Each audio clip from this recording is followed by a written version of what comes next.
Harry Potter and the Chamber of Secrets, Chapter 8, The Deathday Party. October arrived, spreading a damp chill over the grounds and into the castle. Madame Pomfrey, the nurse, was kept busy by a sudden spate of colds among the staff and students. Her pepper-up potion worked instantly, though it left the drinker smoking at the ears for several hours afterward. Ginny Weasley, who had been looking pale, was bullied into taking some by Percy. The steam pouring from under her vivid hair gave the impression that her whole head was on fire. Raindrops, the size of bullets, thundered on the castle windows for days on end. The lake rose, the flower beds turned into muddy streams, and Hagrid's pumpkins swelled to the size of garden sheds. Oliver Wood's enthusiasm for regular training sessions, however, was not dampened, which was why Harry was to be found late one stormy Saturday afternoon a few days before Halloween, returning to Gryffindor Tower, drenched to the skin and splattered with mud. Even aside from the rain and wind, it hadn't been a happy practice session. Fred and George, who had been spying on the Slytherin team, had seen for themselves the speed of those new Nimbus 2001s. They reported that the Slytherin team was no more than 7 greenish blurs shooting through the air like missiles. As Harry squelched along the deserted corridor, he came across somebody who looked just as preoccupied as he was. Nearly Headless Nick, the ghost of the Gryffindor Tower, was staring morosely out of a window, muttering under his breath. "Don't fill their requirements. Half an inch, if that." "Hello, Nick," said Harry. "Hello, hello," said Nearly Headless Nick. Starting and looking around, he wore a dashing, plumed hat on his long curly hair and a tunic with a ruff, which concealed the fact that his neck was almost completely severed. He was pale as smoke, and Harry could see right through him to the dark sky and torrential rain outside. "You look troubled, young Potter," said Nick, folding a transparent finger as he spoke and tucking it inside his doublet. "So do you," said Harry. "Ah," Nearly Headless Nick waved an elegant hand. "A matter of no importance. It's not as though I really wanted to join. Thought I'd apply, but apparently I don't fulfill requirements." In spite of his airy tone, there was a look of great bitterness on his face. "But you would think, wouldn't you," he erupted, suddenly pulling a letter pack out of his pocket, "that getting hit 45 times in the neck with a blunt axe would qualify you to join the Headless Hunt?" "Oh, yes," said Harry, who was obviously supposed to agree. "I mean, nobody wishes more than I do that it had all been quick and clean, and my head had come off properly. I mean, it would have saved me a great deal of pain and ridicule." However, Nearly Headless Nick shook his letter open and read furiously. "We can only accept huntsmen whose heads have parted company with their bodies. You will appreciate that it would be impossible otherwise for members to participate in hunt activities such as horseback, head juggling, and head polo. It is with greatest regret, therefore, that I must inform you that you do not fulfill our requirements. With very best wishes, Sir Patrick Delaney Podmore." Fuming, Nearly Headless Nick stuffed the letter away. "Half an inch of skin and sinew holding my neck on, Harry. Most people would think that's good and beheaded, but oh no, it's not enough for Sir Properly Decapitated Podmore." Nearly Headless Nick took several deep breaths and then said, in a far calmer tone, "No, so what's bothering you? Anything I can do?" "No," said Harry, not unless you know where we can get 7 free Nimbus 2001s for our match against Sly. The rest of Harry's sentence was drowned out by a high-pitched mewling from somewhere near his ankles. He looked down and found himself gazing into a pair of lamp-like yellow eyes. It was Mrs. Morris, the skeletal gray cat, who was used by the caretaker. Argus Filch as a sort of deputy in his endless battle against students. "You'd better get out of here, Harry," said Nick quickly. "Filch isn't in a good mood. He's got the flu, and some third years accidentally plastered frog brains all over the ceiling in Dungeon 5. He's been cleaning all morning, and if he sees you dripping mud all over the place—" "Right," said Harry, backing away from the accusing stare of Mrs. Norris, but not quickly enough. Drawn to the spot by the mysterious power that seemed to connect him with this foul cat, Argus Filch burst suddenly through a tapestry to Harry's right, wheezing and looking wildly about for the rule breaker.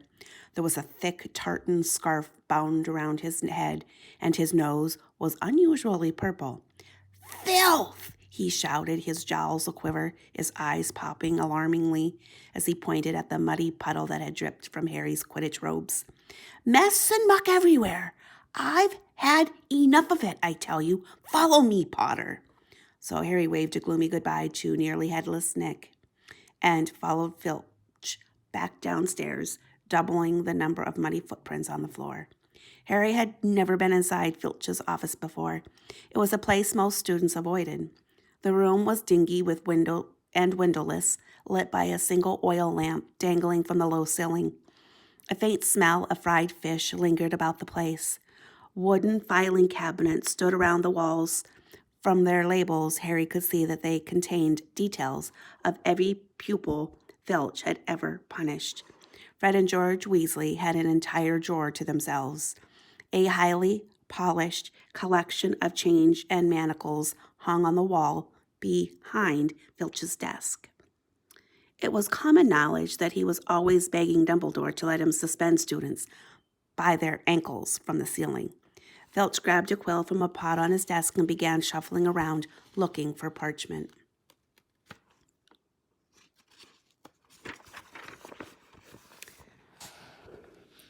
"Dung!" he muttered furiously. "Great sizzling dragon boogies, frog brains, rat intestines. I've had enough of it. Make an example. Where's the form? Yes." He retrieved a large roll of parchment from his desk drawer and stretched it out in front of him, dipping his long black quill into the ink pot. "Name, Harry Potter. Crime." "It was only a bit of mud," said Harry. "It's only a bit of mud to you, boy, but to me it's an extra hour scrubbing," shouted Filch, a drip shivering unpleasantly at the end of his bulbous nose. "Crime befouling the castle. Suggested sentence." Dabbing at his streaming nose, Filch squinted unpleasantly at Harry, who waited with bated breath for his sentence to fall. But as Filch lowered his quill, there was a great bang on the ceiling of the office, which made the oil lamp rattle. "Peeves!" Filch roared, flinging down his quill in a transport of rage. "I'll have you this time. I'll have you." And without a backward glance at Harry, Filch ran flat-footed from the office, Mrs. Norris streaking alongside him. Peeves was the school poltergeist, a grinning, airborne menace who lived to cause havoc and distress. Harry didn't much like Peeves, but couldn't help feeling grateful for his timing. Hopefully, whatever Peeves had done, and it sounded as though he'd wrecked something very big this time, would distract Filch from Harry. Thinking that he should probably wait for Filch to come back, Harry sank into a moth-eaten chair next to the desk. There was only one thing on it apart from his half-completed form: a large, glossy, purple envelope with silver lettering on the front. With a quick glance at the door to check that Filch wasn't on his way back, Harry picked up the envelope and read, "Quick Spell, a correspondence course in beginner's magic." Intrigued, Harry flicked the envelope open and pulled out the sheaf of parchment inside. More curly silver writing on the front page said, "Feel out of step in the world of modern magic? Find yourself making excuses not to perform simple spells? Ever been taunted for your wonderful wand work? There is an answer. Quick Spell is an all-new, fail-safe, quick result, easy learn course. Hundreds of witches and wizards have benefited from the Quick Spell method. Madam Z. Nettles of Topsham writes, I have no memory, for incantations and my potions were a family joke. Now, after a quick spell course, I am the center of attention at parties, and friends beg for the recipe of my scintillation solution. Warlock DJ Prod of Dinsbury says, my wife used to sneer at my feeble charms, but 1 month into your fabulous quick spell course, and I succeeded in turning her into a yak. Thank you, quick spell. Fascinated, Harry thumbed through the rest of the envelope's contents. Why on earth did Filch want a quick spell course? Did this mean he wasn't a proper wizard? Harry was just reading. Lesson 1. Holding your wand. Some useful tips. When shuffling footsteps outside told him Filch was coming back. Stuffing the parchment back into the envelope, Harry threw it back onto the desk just as the door opened. Filch was looking triumphant. That vanishing cabinet was extremely valuable, he was saying gleefully to Mrs. Morse. We'll have Peeves out this time, my sweet. His eyes fell on Harry and then darted to the quick spell envelope, which, Harry realized, too late, was lying 2 feet from where it had started. Filch's pasty face went brick red. Harry braced himself for a tidal wave of fury. Filch hobbled across to his desk, snatched up the envelope, and threw it into a drawer. Have you? Did you read? He sputtered. No, Harry lied quickly. Filch's knobby hands were twisting together. If I thought you read my private, it's not that it's mine, for a friend, that it may be that as it may. However, Harry was staring at him alarmed. Filch had never looked madder. His eyes were popping. A tick was going in one of his pouchy cheeks, and the tartan scarf didn't help. Very well, go, and don't breathe a word. Not that. However, if you didn't read, go now. I have to write up Peeves' report. Go. Amazed at his luck, Harry sped out of the office, up the corridor, and back upstairs. To escape from Filch's office without punishment was probably some kind of school record. Harry! Did it work? Nearly Headless Nick came gliding out of the classroom. Behind him, Harry could see the wreckage of a large black and gold cabinet that appeared to have been dropped from a great height. I persuaded Peeves to crash it right over Filch's office, said Nick eagerly. Thought it might distract him. Was that you? Said Harry gratefully. Yeah, it worked. I didn't even get detention. Thanks, Nick. They set off up the corridor together. Nearly Headless Nick, Harry noticed, was still holding Sir Patrick's rejection letter. I wish there was something I could do for you about the Headless Hunt, said Harry said. Nearly Headless Nick stopped in his tracks, and Harry walked right through him. He wished he had, and it was like stepping through an icy shower. But there is something you could do for me, said Nick excitedly. Harry, would I be asking too much? But no, you wouldn't want. What is it? Said Harry. Well, this Halloween will be my 500th death day, said Nearly Headless Nick, drawing himself up and looking dignified. Oh, said Harry, not sure whether he should look sorry or happy about this.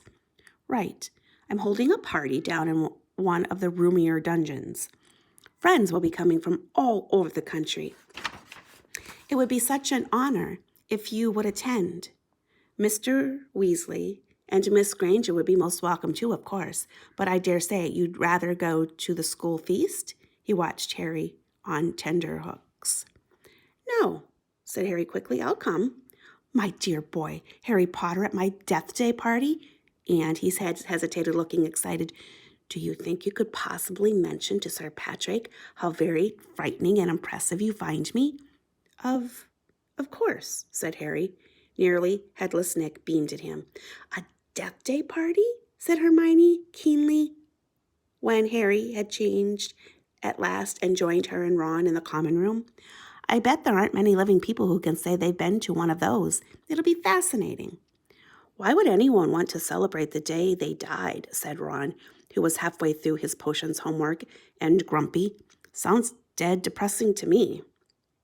Rain was still lashing the windows, which were now inky black, but inside all looked bright and cheerful. The firelight glowed over the countless squashy armchairs where people sat reading, talking, doing homework, or, in the case of Fred and George Weasley, trying to find out what would happen if you fed a filibuster firework to a salamander. Fred had rescued a brilliant orange, fire-dwelling lizard from a Care of Magical Creatures class, and it was now smoldering gently on the table surrounded by a knot of curious people. Harry was at the point of telling Ron and Hermione about Filch and the quick spell course when the salamander suddenly whizzed into the air, emitting loud sparks and bangs as it whirled wildly round the room. The sight of Percy bellowing himself hoarse at Fred and George, the spectator display of tangerine stars showering from the salamander's mouth, and its escape into the fire, with accompanying explosions, drove both Filch and the quick spell envelope from Harry's mind. By the time Halloween arrived, Harry was regretting his rash promise to go to the Deathday Party. The rest of the school was happily anticipating their Halloween feast. The great hall had been decorated with the usual live bats. Hagrid's vast pumpkins had been carved into lanterns, large enough for 3 men to sit in, and there were rumors that Dumbledore had booked a troupe of dancing skeletons for the entertainment. "A promise is a promise," Hermione reminded Harry bossily. "You said you'd go to the Deathday Party." So at 7 o'clock, Harry, Ron, and Hermione walked straight past the doorway to the packed great hall, which was glittering invitingly with gold plates and candles, and directed their steps instead toward the dungeons. The passageway leading to nearly Headless Nick's party had been lined with candles too, though the effect was far from cheerful. These were long, thin, jet-black tapers, all burning bright blue, casting a dim, ghostly light, even over their own living faces. The temperature dropped with every step they took. As Harry shivered and drew his robes tightly around him, he heard what sounded like 1,000 fingernails scraping an enormous blackboard. "Is that supposed to be music?" Ron whispered. They turned a corner and saw nearly Headless Nick standing at a doorway hung with black velvet drapes. "My dear friends," he said mournfully, "welcome, welcome. So pleased you could come." He swept off his plumed hat and bowed them inside. It was an incredible sight. The dungeon was full of hundreds of pearly white, translucent people, mostly drifting around a crowded dance floor, waltzing to the dreadful quavering sound of 30 musical saws, played by an orchestra on a raised black-draped platform. A chandelier overhead blazed midnight blue with 1,000 more black candles. Their breaths rose in a mist before them. It was like stepping into a freezer. "Shall we have a look around?" Harry suggested, wanting to warm up his feet. "Careful not to walk through anyone," said Ron nervously, and they set off around the edge of the dance floor. They passed a group of gloomy nuns, a ragged man wearing chains, and the fat friar, a cheerful Hufflepuff ghost who was talking to a knight with an arrow sticking out of his forehead. Harry wasn't surprised to see that the bloody baron, a gaunt, staring, slithering ghost covered in silver bloodstains, was being given wide berth by the other ghosts. "Oh no," said Hermione, almost stopping abruptly. Turn back. I don't want to talk to Moaning Myrtle." "Who?" said Harry as they backtracked quickly. "She haunts one of the toilets in the girls' bathroom on the first floor," said Hermione. "She haunts a toilet?" "Yes. It's been out of order all year because she keeps having tantrums and flooding the place. I never went in there anyway if I could avoid it. It's awful trying to have a pee with her wailing at you." "Look, food," said Ron. On the other side of the dungeon was a long table also covered in black velvet. They approached it eagerly, but the next moment had stopped in their tracks, horrified. The smell was quite disgusting. Large, rotten fish were laying on handsome silver platters. Cakes, burned charcoal black, were heaped on salvers. There was a great maggoty haggis, a slab of cheese covered in furry green mold, and in pride of place, an enormous gray cake in the shape of a tombstone, with tar-like icing forming the words, "Sir Nicholas de Mimsy Porpington, died 31st October, 1492. Harry watched, amazed, as a portly ghost approached the table. crouched low, and walked through it, his mouth held wide so that it passed through one of the stinking salmon. Can you taste it if you walk through it? Harry asked him.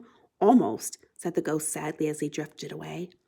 I expect they've left it rot to give it a stronger flavor, said Hermione, knowledgeably pinching her nose and leaning closer to look at the putrid haggis. Can we move? I feel sick, said Ron.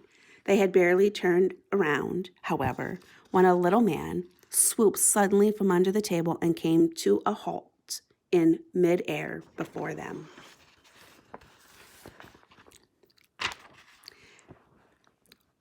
Hello, Peeves, said Harry cautiously. Unlike the ghosts around them, Peeves the poltergeist was the very reverse of pale and transparent. He was wearing a bright orange party hat, a revolting bow tie, and a broad grin on his wide, wicked face. Nimbles? He said sweetly, offering them a bowl of peanuts covered in fungus. No thanks, said Hermione. Heard you talking about poor Myrtle, said Peeves, his eyes dancing. Rude. You was about poor Myrtle. He took a deep breath and bellowed, Oi, Myrtle! Oh, no, Peeves. Don't tell her what I said. She'll be really upset. Hermione whispered frantically. I didn't mean it. I don't mind her. Hello, Myrtle. The squat ghost of a girl had glided over.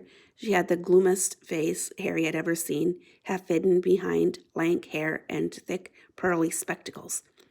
What? She asked. She said sulkily. How are you, Myrtle? Said Hermione in a falsely bright voice. It's nice to see you out of the toilet. Myrtle sniffed. Miss Granger was just talking about you, said Peeves shyly in Myrtle's ear. Just saying. How nice you look tonight, said Hermione, glaring at Peeves. Myrtle eyed Hermione suspiciously. You're making fun of me, she said, silver tears welling rapidly in her small, see-through eyes. No, honestly. Didn't I just say how nice Myrtle's looking? Said Hermione, nudging Harry and Ron painfully in the ribs. Oh, yeah, she did. Don't lie to me, Myrtle gasped, tears now flooding down her face while Peeves chuckled happily over her shoulder. Do you think I don't know what people call me behind my back? Fat Myrtle, ugly Myrtle, miserable, moaning, moping Myrtle. You've forgotten Pimply, Peeves hissed in her ear. Moaning Myrtle burst into anguished sobs and fled from the dungeon. Peeves shot after her, pelting her with moldy peanuts, yelling, Pimply, Pimply! Oh, dear, said Hermione sadly. Nearly Headless Nick now drifted toward them through the crowd. Enjoying yourselves? Oh, yes, they lied. Not a bad turnout, said Nearly Headless Nick proudly. The Wailing Widow came all the way up from Kent. It's nearly time for my speech. I'd better go and warn the orchestra. The orchestra, however, stopped playing at that very moment. They and everyone else in the dungeon fell silent, looking round in excitement as a hunting horn sounded. Oh, here we go, said Nearly Headless Nick bitterly.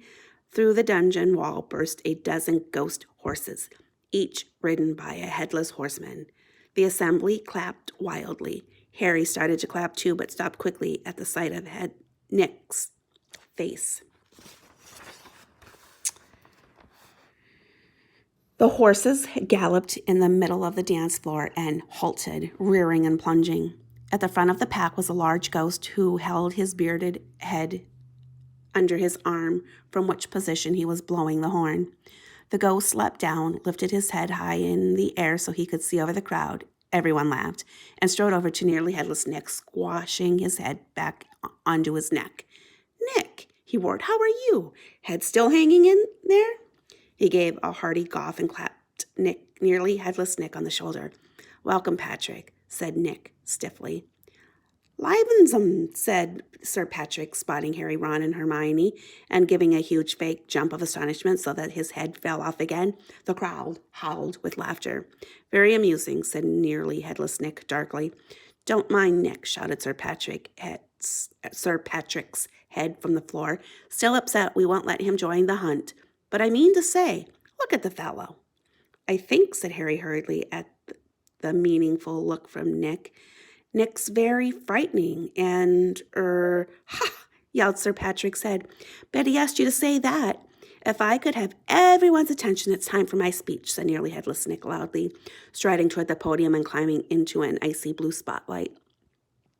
My late lamented lords, ladies and gentlemen, it is my great sorrow, But nobody heard much more. Sir Patrick and the rest of the Headless Hunt had just started a game of head hockey, and the crowd was turning to watch. Nearly Headless Nick tried vainly to recapture his audience, but gave up as Sir Patrick's head went sailing past him to loud cheers. Harry was very cold by now, not to mention hungry. I can't stand much more of this, Ron muttered, his teeth chattering as the orchestra ground back into action and the ghosts swept back onto the dance floor. Let's go, Harry agreed. They backed toward the door, nodding and beaming at anyone who looked at them, and a minute later they were hurrying back up the passageway full of black candles. Pudding might not be finished yet, said Ron, hopefully leading the way toward the steps to the entrance hall. And then Harry heard it. Rip! Tear! Kill! It was the same voice, the same cold, murderous voice he had heard in Lockhart's office. He stumbled to a halt, clutching at the stone wall, listening with all his might, looking around, squinting up and down the dimly lit passageway. Harry, what are you? It's that voice again. Shut up a minute. So hungry. For so long. Listen, said Harry urgently, and Ron and Hermione froze, watching him. Kill. Time to kill. The voice was growing fainter. Harry was sure it was moving away, moving upward. A mixture of fear and excitement gripped him as he stared at the dark ceiling. How could it be moving upward? Was it a phantom to whom stone ceilings didn't matter?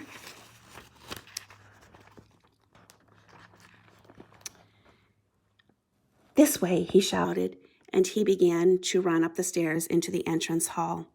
It was no good hoping to hear anything here. The babble of talk from the Halloween feast was echoing out of the great hall. Harry sprinted up the marble staircase to the first floor, Ron and Hermione clattering behind him. Harry, what are we? Shh! Harry strained his ears. Distantly from the floor above, and growing fainter still, he heard the voice. I smell blood. I smell blood. His stomach lurched. It's going to kill someone, he shouted, and ignoring Ron and Hermione's bewildered faces, he ran up the next flight of steps, 3 at a time, trying to listen over his own pounding footsteps. Harry hurtled around the whole of the second floor, Ron and Hermione panting behind him, not stopping until they turned a corner into the last deserted passage. Harry, what was that all about? Said Ron, wiping sweat off his face. I couldn't hear anything. But Hermione gave a sudden gasp, pointing down the corridor. Look! Something was shining on the wall ahead. They approached slowly, squinting through the darkness. Squinting through the darkness. Foot-high words had been daubed on the wall between 2 windows, shimmering in the light cast by the flaming torches. The Chamber of Secrets has been opened. Enemies of the air, beware. What's that thing hanging underneath, said Ron, a slight quiver in his voice. As they edged near, Harry almost slipped. There was a large puddle of water on the floor. Ron and Hermione grabbed him, and they inched toward the message, eyes fixed on a dark shadow beneath it. All 3 of them realized what it was at once and leapt backward with a splash. Mrs. Morris, the caretaker's cat, was hanging by her tail from the torch bracket. She was stiff as a board, her eyes wide and staring. For a few seconds they didn't move. Then Ron said, Let's get out of here. Shouldn't we try and help? Harry began awkwardly. Trust me, said Ron, we don't want to be found here. But it was too late. A rumble as though of distant thunder told them that the feast had just ended. From either end of the corridor where they stood came the sound of hundreds of feet climbing the stairs and the loud, happy talk of well-fed people. Next moment, students were crashing into the passage from both ends. The chatter, the bustle, the noise died suddenly as the people in front spotted the hanging cat. Harry, Ron, and Hermione stood alone in the middle of the corridor as silence fell among the mass of students pressing forward to see the grisly sight. Then someone shouted through the quiet, Enemies of the air, beware! You'll be next, mudbloods!